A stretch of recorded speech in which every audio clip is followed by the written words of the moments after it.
All right, here we go. All right, hi everybody, and I'd really like to welcome Dr. Lance King, who is our guest speaker for today. Thanks so much for joining us today, Lance. No problem. Lance has got a long history with the IB, particularly in the area of approaches to learning, and I know that our schools are very interested in the ATLs and how the ATL skills and how we can leverage those for our project around transitions is one of the areas of inquiry. But before we start to talk about the approaches to learning skills, Lance, if you could just tell the group a little bit about yourself and your background, and then how you got involved with approaches to learning and got involved with that project at the IB. Sure. Thanks for inviting me, Heather. It's great to have this opportunity to kind of spread the word a little bit further. I'm in New Zealand, which is certainly a long way from Canada and a long way from Norway. But I guess I've been a teacher for 36 years. And for 26 of those years, I've been a teacher of the skills of effective thinking and learning. And so I put together a program for students, teaching students how to improve their thinking skills and how to improve their learning skills. And it started off with simple exam-focused skills and broadened out until it covered the full gamut of 21st century skills. And I guess my connection with the IB came through, I took my program overseas out of New Zealand about the year 2001, I think. And one of the schools I ended up working in overseas was the NIST school in Bangkok. And the deputy head of NIST was Malcolm Nicholson. And Malcolm Nicholson then went on to take a job as the MYP development director in Wales initially, and then in The Hague. And he was looking at reorganizing and rewriting the whole ATL spectrum of skills. And so he asked me for my input. And so I got connected to ATLs through Malcolm and designed the MYP ATL framework and then worked on the DP ATL framework. And so it was a fairly short connection with head office IB. So this would have been about 2010 to about 2012 or 13, but most of my work wasn't released until 2014. And so that was kind of the time I spent at the head office and created the ATL framework that we know today. And since then, I've been working in many ATL skills, ATL schools, IB schools around the world, and helping schools and helping teachers to design their own programs. And certainly that's occupied a lot of my time in the last few years. And now we're in a COVID situation. It seems to me that the ATL skills are even more relevant because, of course, the students that are thriving are the ones that have excellent skills of self-managed learning, which are all ATL skills. Right. I know we're really talking about, when the kids come back to regular school context, the different kinds of expectations we might have for the skills that they've developed, the skills that they've got gaps in. Yes, it's really interesting to look at what people are talking about because, a lot of people are saying that there'll be a huge drop, there'll be a huge hole in kids' education. But that's actually not quite the story you're getting from children themselves. A lot of kids, certainly ones I've come across here in New Zealand, said it was great, it was wonderful. It was actually the best time that they could talk to their friends on their phone, they could do the work online. And I saw a little a paper or an article just yesterday on 2 children who were on the autism spectrum, and they had just raced ahead, just found a remote learning where they didn't have to interact with people, where they could just interact with the material and they could talk to each other. That was absolutely the best for them, and they've shot ahead. So it's not everyone who has suffered, and I don't think we'll see a huge drop off in academic achievement because of COVID. But I think we've got to take the lessons that have been learned from that about self-management, about how self-management has got to be the key skill for 2021 to 2022. And try and help all children to get up a level of ATL skills that enables them to become fully self-managed learners. Lance, our schools are really interested in the idea of transition. So transitioning between PYP and MYP into DP, students joining from non-IB schools, early years into later years of PYP, middle school into high school, all of those kinds of transitions that are such a common conversation around the world in terms of the challenges that they bring. Mm. How would you see, or what do you think schools should consider or prioritize when thinking about transitions and developing their own ATL program?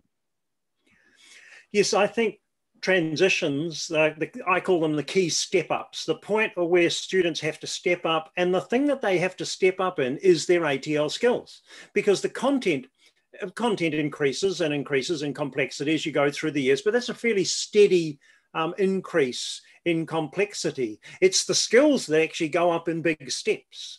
And so what I do on my workshops with teachers is that I'll give them a very broad framework of ATL skills. I usually use the MYP framework that I developed because I think it's very, very broad. And I ask them to go through. And what I do is I ask the MYP teachers to outline very, very clearly the skills that they expect students to have when they enter the MYP. And I ask the PYP teachers to get very, very clear about the skills they expect students to have when they enter the MYP, and same for the DP. And so they're outlining exactly what they expect an entry student to have. And even a transition could also be halfway through the PYP, a fairly long program. And to get them to outline exactly what they expect. And then, of course, the question is, whose responsibility is it?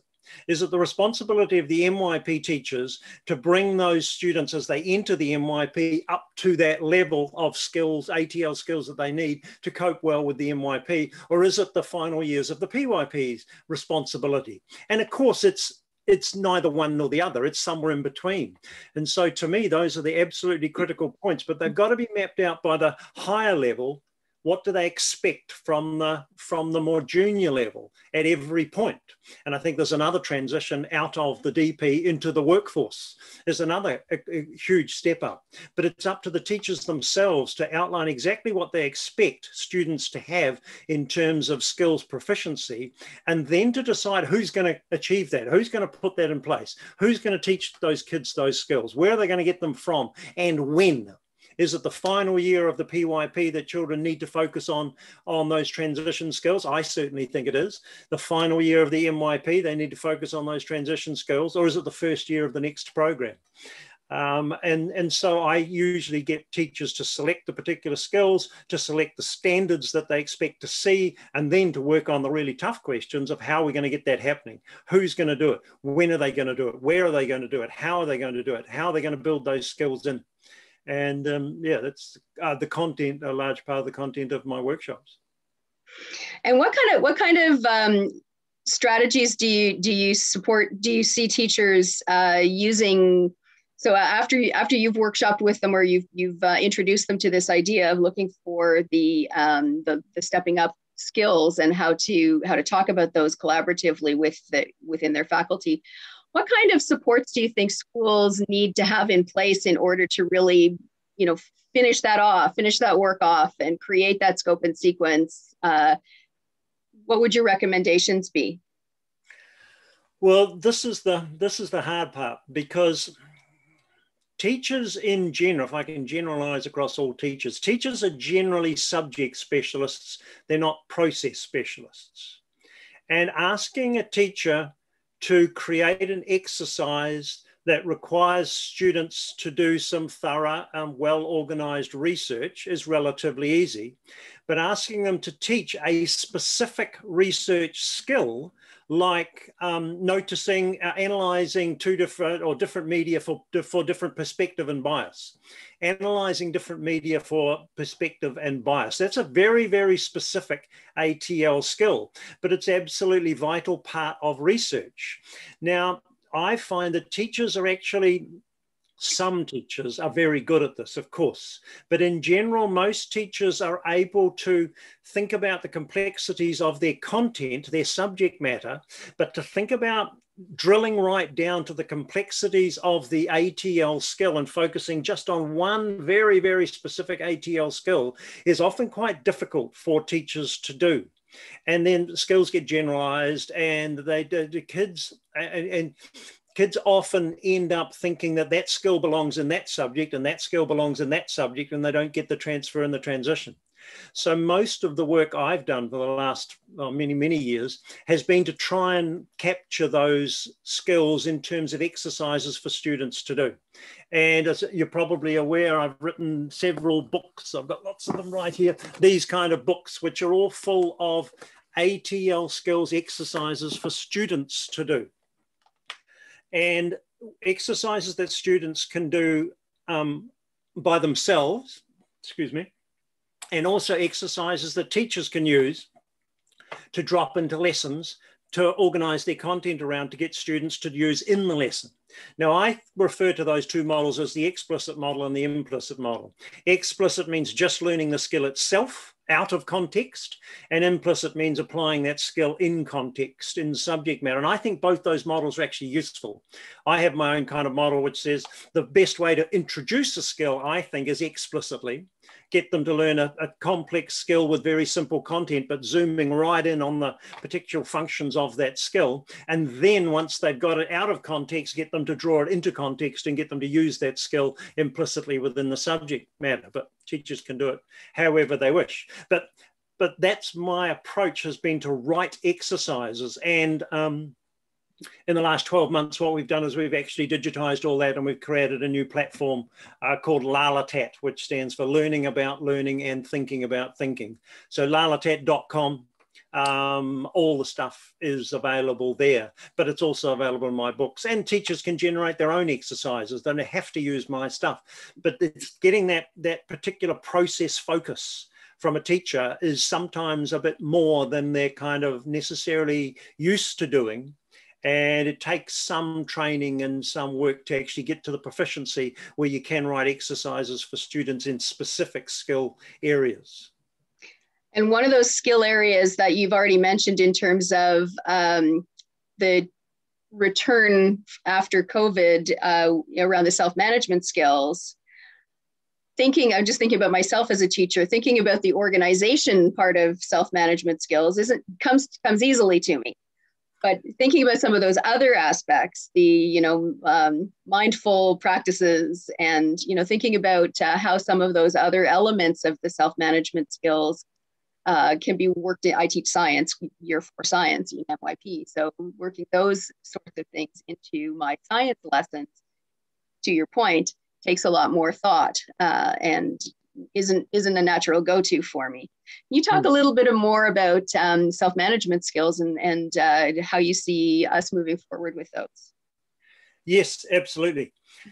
I think that's the big lesson from COVID, is that, like I said, the kids who did really well were kids who had great self-management skills. So what does that break down to? Well, to me, what we've done with LalaTat is we've created a free portal of self-management skills exercises for every student, every school, every teacher worldwide. You can go to lalatat.com, you can grab this, it's all laid out there, and it's totally 100% free. So what it does is it's a portal that has got within it 19 different strands of ATL, or 21st century skills. And it starts, it's all fairly logical, really. It starts with time and task management. Obviously, to learn well by yourself, you've got to be good at organizing your time. You've got to be good at organizing your tasks. And that's not just drawing up a timetable. It's all about deciding on the difference between the important and the urgent, and prioritizing, and timelining, and creating goals, etc., etc. So time and task management, I think, is first.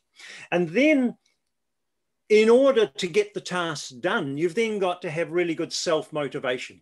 You've got to have strategies for motivating yourself when you don't feel like working. You've got to be able to overcome procrastination. You've got to be able to apply persistence. You've got to be able to persevere.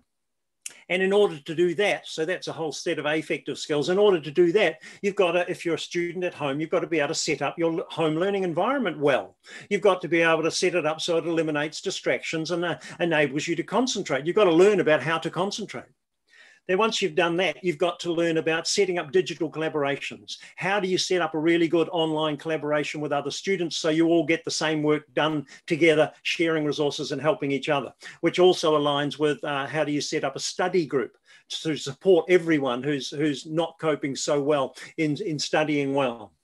Then I guess it's writing goals, setting goals, and achieving goals. Lots of students learn about how to write goals, but they don't necessarily learn the processes that it requires to achieve goals. So I've got a whole set of exercises on how do you achieve goals.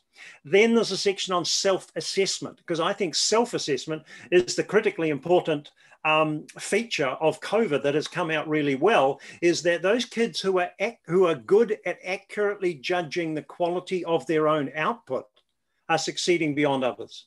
And that's an absolutely key skill. How do you self-assess? How do you critically appraise your own work and then make the changes necessary, which involves learning from mistakes and what I call failing well.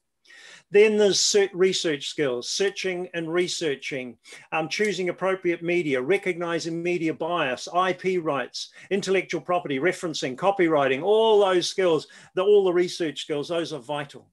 And then the last couple, how to make good summary notes from video, from audio, from podcasts, from text, from written work. How do you make really good summary notes in a way that actually helps them to lodge in your memory so you remember what you've created in the terms of a summary, not just writing notes, but actually going through a process of review to make sure you remember what you need to.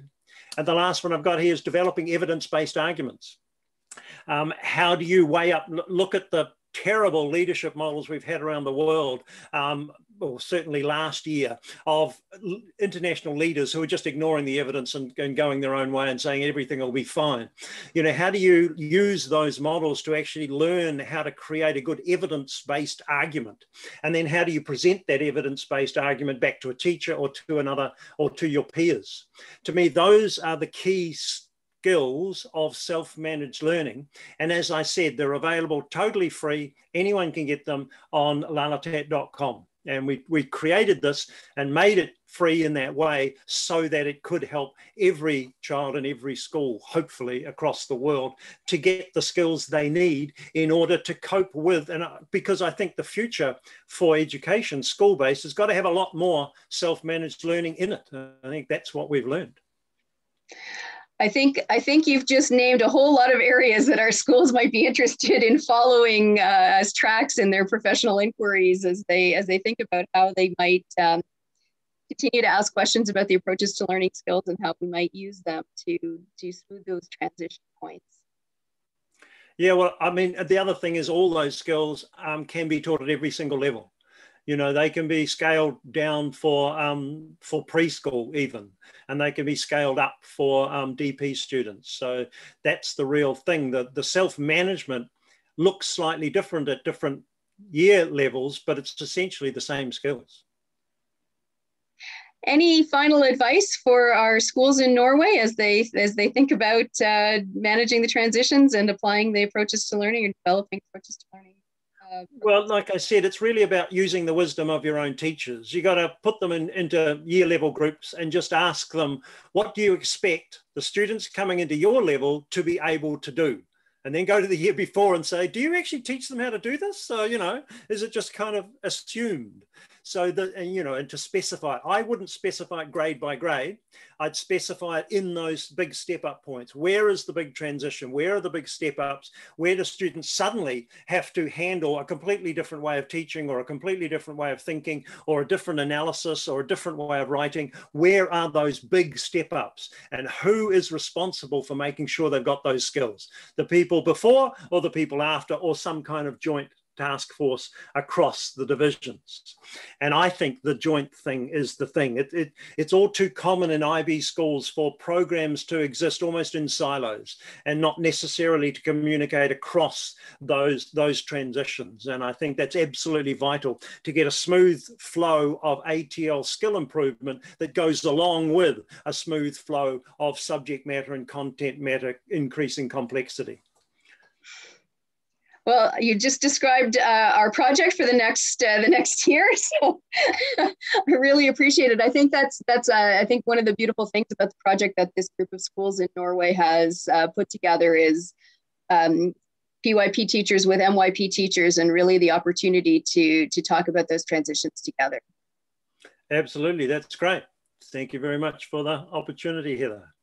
Thanks so much for speaking with us, Lance. I really appreciate it, and it's just really wonderful to see you again. Thank you. Thank you. Bye-bye. Bye-bye.